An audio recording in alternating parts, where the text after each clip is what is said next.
Welcome into In the Trenches with Tanner Kern, joined alongside former CFL defensive lineman Maxx Forde. Max, it's crazy to think we're finally in the Super Bowl 20-something weeks later from when we started this show this season. It's flown by. I can't believe it. Can you? Yeah, it's tough to believe. It's a little bit bittersweet. Like it's excited. This is what you build towards, but yeah, this being the last game, gonna miss it for a little bit. Yeah, you got that long part of the year where you get NBA regular season, NHL regular season, maybe not as intense. You get into the playoffs, both of those sports. Well, NHL regular season maybe so, but you get into the playoffs, both those sports, you get a little pick up, and then you get into those dog days of summer where it's baseball and it's the meat of their season and kind of drags on. There's nothing else, and you're waiting for football, man. I love football.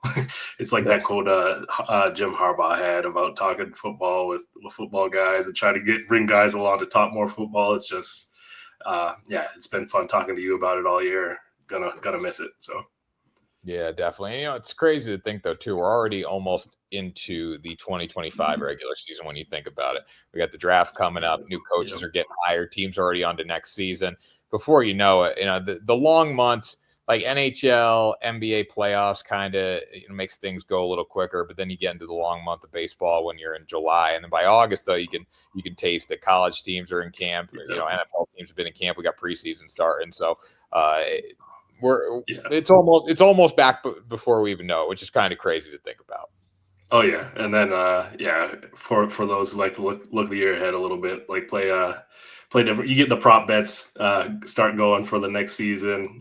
Maybe if you're into fantasy, you get the dynasty drafts going, or yeah, I mean, there's ways to stay engaged too, and yeah, I definitely will start looking towards those prop bets. See who's got the different win totals, who's got the odds for Super Bowl next year already. So. Even when we don't have football, we've got football. We always got football. So we look at the Super Bowl here. Going to be a little bit of a different show than what we usually do because we only have one game to pick from. So we're going to talk about it more from the overall game perspective rather than just the trenches and a DFS defense. But we will give that DFS defense best pick at some point in this show. But Max, just overall thoughts on this game coming into it. What side are you leaning towards, and what are you looking for in this game?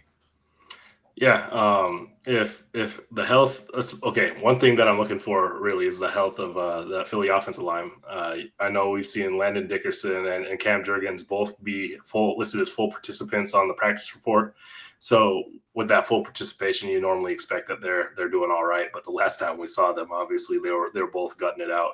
And if you're trying to gut it out like they were against one of the league's best and Chris Jones, it might be a long night. So if they're not truly at 100%, well, nobody's at 100% this time of year, but if they're not truly able to give that typical full go, that might be a long night for them. But if they are, that's a best on best type battle. You've got a really strong interior there on the Philly line.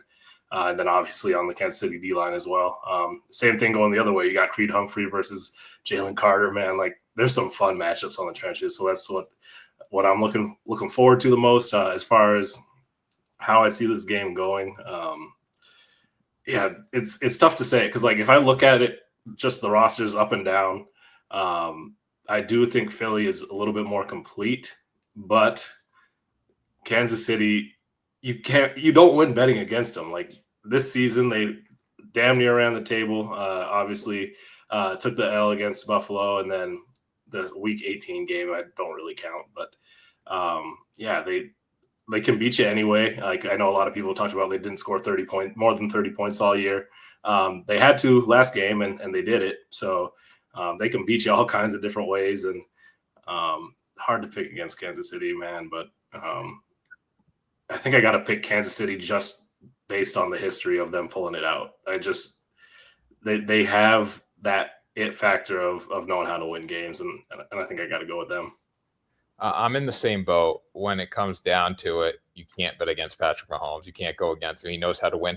And what's crazy to think how high of a standard this Chiefs team is held to. Were they as good this year as they have been in years past? No, I think there's definitely some cracks in the armor. But overall, they are still a one-loss football team with their starters on the field, which is mind-blowing. Going into the Bills game, this was the worst Kansas City team. This was what the haters, the critics were saying. This is the worst Kansas City team we've seen in years. They've been beaten one time up to that point. by Buffalo. It's tough to beat a team twice. So I think when you get the best quarterback, one of the best quarterbacks to ever play the game, we can save the GOAT debate for another time, but one of the best to ever do it in a spot to make history that has never been done before in NFL history, I'm going to lean towards that side, because if I'm wrong, at least I can live with myself and say I picked the side that has won consistently year after year. Yeah, they're battle tested. Obviously historically. Than this year, even the games, like we talked about it throughout the year. Like there's games that they probably should have won by more, but they came down to the end, and having that experience of winning games at the end, even if maybe some of those games we think they should have won by a little bit larger margin of victory, like that does help and does matter when you come down to these games. And like you said, they've got the best in the world, and it was pretty cool seeing you get to talk to them this week. Little shout out to you for that. That was sweet. Yeah, that was cool. So I get to talk to Mahomes, and actually that clip not the clip, but I guess the clip and the quote kind of went viral a little bit because of what he said. If winning football games make me the villain, we're going to keep going out and doing it or something like that. But Mahomes isn't really a villain. Like, he just wins. People hate him. He's a genuinely good dude. The Travis Kelce, Taylor Swift factor, people don't like that. But Mahomes is fine to win games. I wouldn't even call him a villain. Like people are framing him as on his side and all that stuff.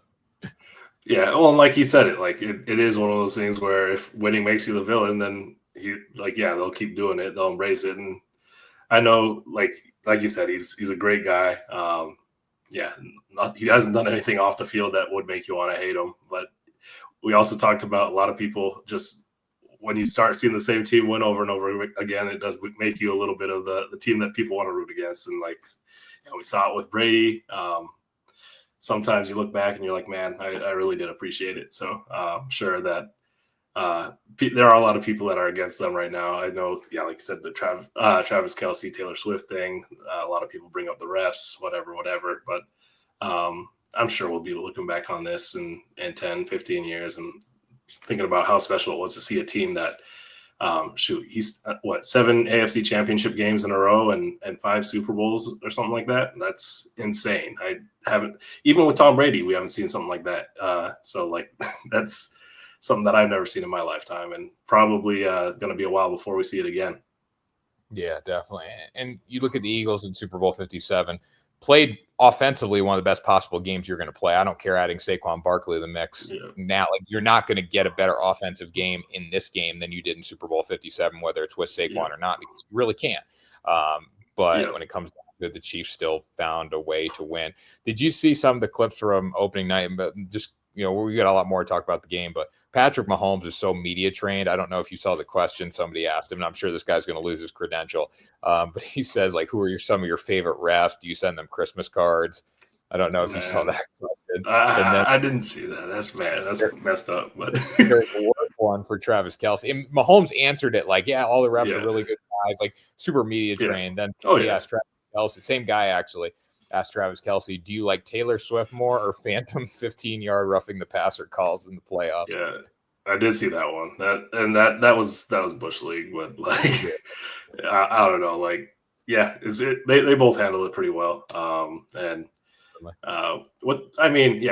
to the question Mahomes got to, I know they're trying to make some kind of a gotcha or joke kind of a thing of it, but you're out there enough, you all talk to the refs. I'm not going to sit here and say I have personal relationships with all of them, but you kind of you trash talk with the other team a little bit. You might joke with the referee, I don't know, there's downtime in a football game, and so you get to know those guys a little bit. So, like you said, they're all good guys.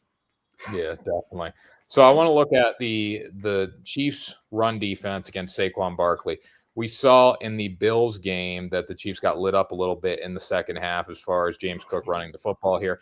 My counter to that, and people have said the Eagles are going to be able to exploit the Chiefs on the ground, but my counter would be, when you look at how Kansas City played Buffalo, they emphasized Josh Allen. They didn't let Josh Allen beat them. That meant James Cook was going to get some big games, but Josh Allen overall was contained in that one. Do you think Saquon Barkley is going to have the big game in the Super Bowl? I think that Philadelphia is going to do everything in their power to get him in space. I mean, he's a special athlete, and I think conversely, you're going to see Kansas City do everything in their power to stop him. I know we talked about that last Super Bowl. Philly's offense did just about everything they could have done. And Jalen Hurts had a hell of a game in that game, but I think you come into this game, and if you're faced with a question of whether you want to stop Jalen Hurts or Saquon Barkley, the way Saquon Barkley is going right now, he's the guy that you got to key on. So I think that they'll definitely emphasize that in the defensive game plan. I know Spags is going to have something up his sleeve, as Fangio will on the other side, and I think it'll be fun seeing the defensive game plans that work for both of these teams. But I think that we'll probably see Saquon touch the ball like a lot. They'll be trying to force it, make it happen. But I also think Kansas City is going to be, that's going to be what they're keying on. So does he break one? Does he doesn't? Does he not? Does he doesn't? Does he break one? Does he not? I think that'll end up getting us either that over or under. But I think they'll be trying to get him the ball, get him in space, running the ball, passing the ball to him. I mean, you've seen the kind of plays he's been making all year long.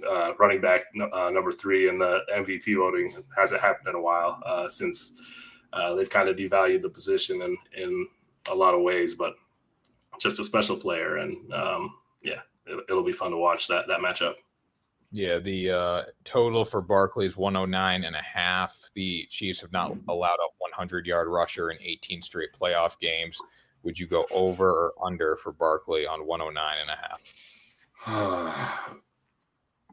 Again, like, you hate betting against Kansas City because they do it. But I know that everybody wants to play overs because, like, that's the I don't know, like, just psychologically. But yeah, I do want to take that over. Like, I do think they're going to get him the ball. They're going to get it to him early and often. He's the player that they're going to try to get going. I know you want to get A.J. Brown going a little bit too, but I think their offensive game plan probably centers around Saquon Barkley because it has all year, and he's been making all kinds of incredible plays that have put them in a good position to win. So yeah, it just comes down to how big are the big runs. Like that's where it's at. Like, are they 20-yard explosives? Are they 40-yard explosives? You know, if he rips off a 40, there's probably a good chance that there's a good chance this is good. He's going to go over. If if it's a 20-yard explosive and a 12-yard, and then they contain him the rest of the night and keep him under 10 yards, like there's a good chance he does go under there. It should be interesting, but the Chiefs, just top to bottom, are so sound from a coaching staff perspective. I think they're going to find ways to be solid in this game. Who do you think has the more impactful game, Chris Jones or Jalen Carter?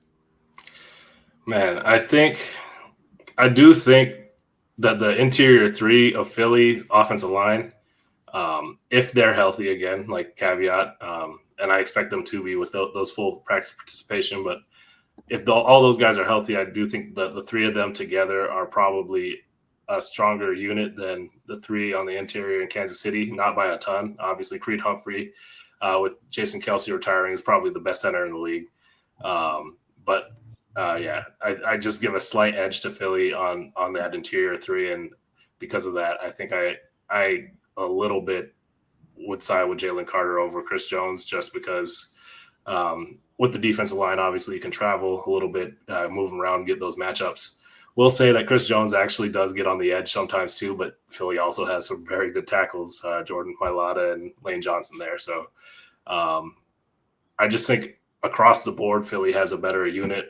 I know Kansas City has a very good unit on offense as well, but I think if you can get Jalen Carter in some one-on-ones a little bit away from the slide or where Creed Humphrey's going, I think he might be able to isolate and get some wins that are, maybe a few more wins than Chris Jones, which I know is crazy because I always talk about Chris Jones just making the plays when they need them. But yeah, that Philly offensive line is very impressive. When I look at the offensive line and defensive line, I feel like both sides are good. You know, I give the edge in the trenches slightly on both sides of the ball, probably to the Philadelphia Eagles.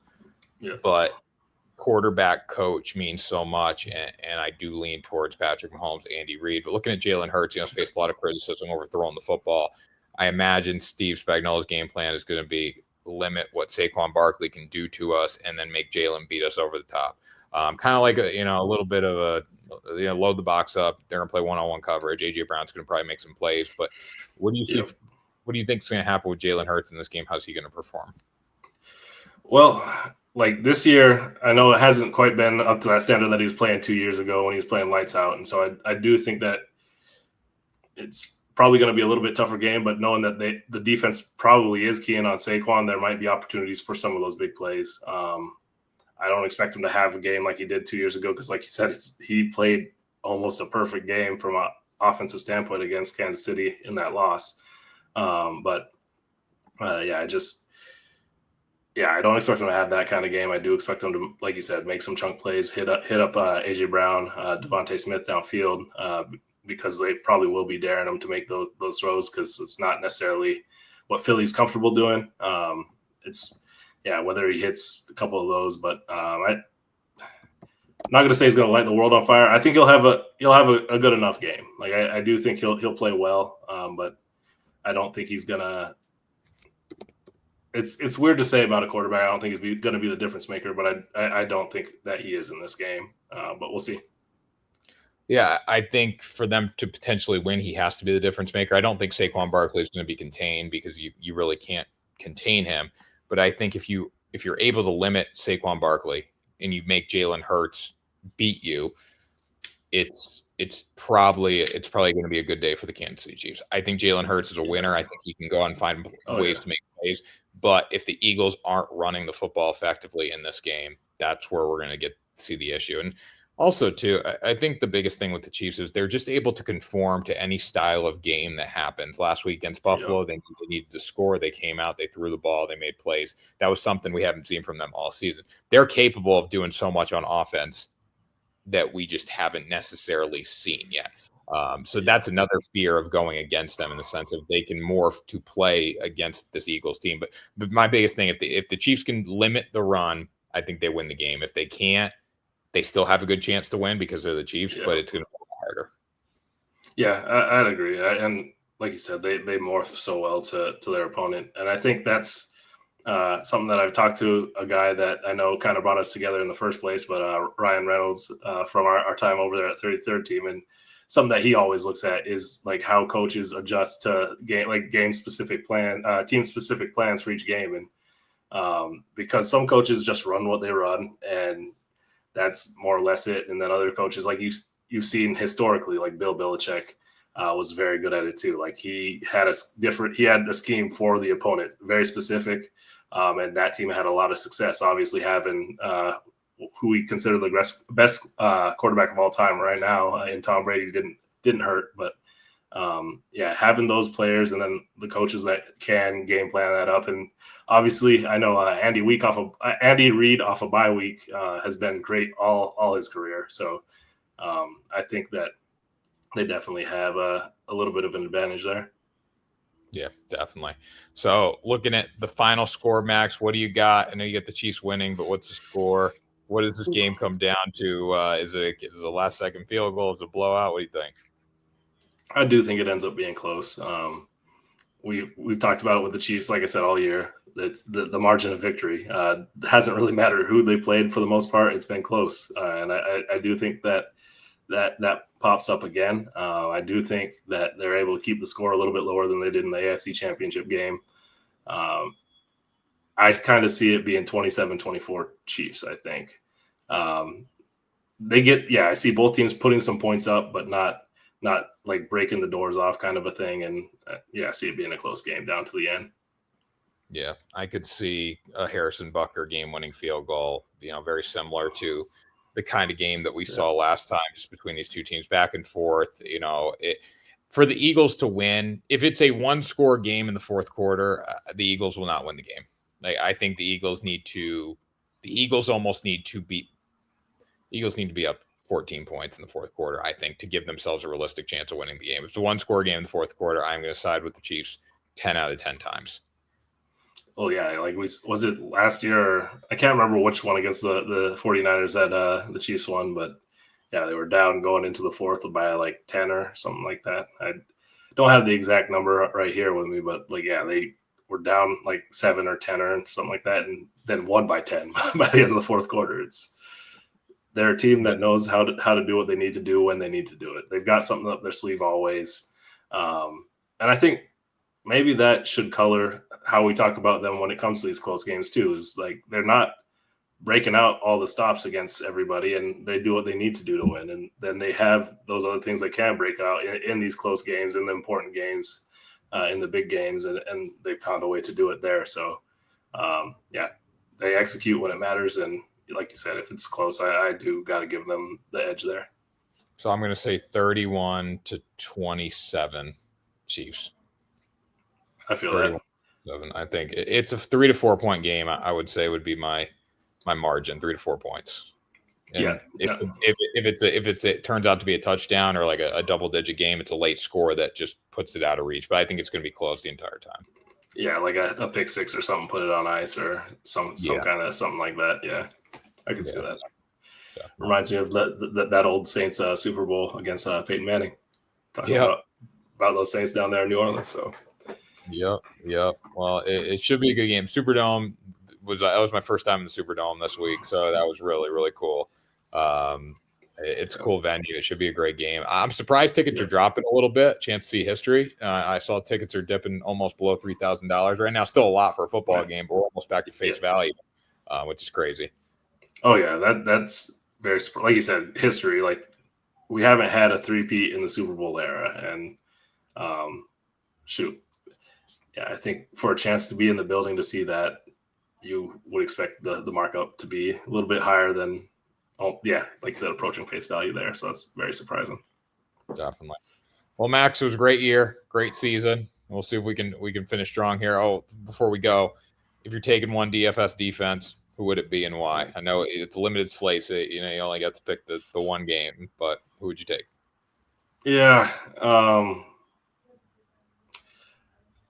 I think I'll go Kansas City on this one. I switched my mind there at the end. It's one of those things that it could, like, it's one game, could go either way, but I do think if Kansas City is testing Jalen Hurts, trying to dare him to throw deep, I think there's an opportunity to maybe steal one there, get a pick or something like that. And both these quarterbacks hard to get on the ground, obviously. So I don't know how many points we're getting off sacks there, but I think turnover wise, I think Jalen Hurts to throw the ball. I think Kansas City is going to have some opportunities maybe to make some plays in the passing game. Yep. I totally agree. I'd be on Kansas City. I trust the coach. I trust the team to win. And again, they could lose this game, but I can't go against what they've built and what they've created there. So going to be on the Chiefs. But anyways, Max, it was a great year, fun season. It'll be back before we know it. We'll be right back here talking ball again. But appreciate you being on the show. Appreciate us doing it. And everyone who watched this year, thank you so much. And we'll be back in a year, a little less. Yeah, and thank you, Tanner. Been an incredible host for us the entire year, last year as well. And it's been fun. Really enjoyed doing this with you, man. Yep, definitely. Well, guys, we will talk to you next season. Follow us on the socials, which we'll link in the bio below. To stay up to date on all our football content. And we will see you soon, very soon, for another episode. It's coming. They'll be back before we know it.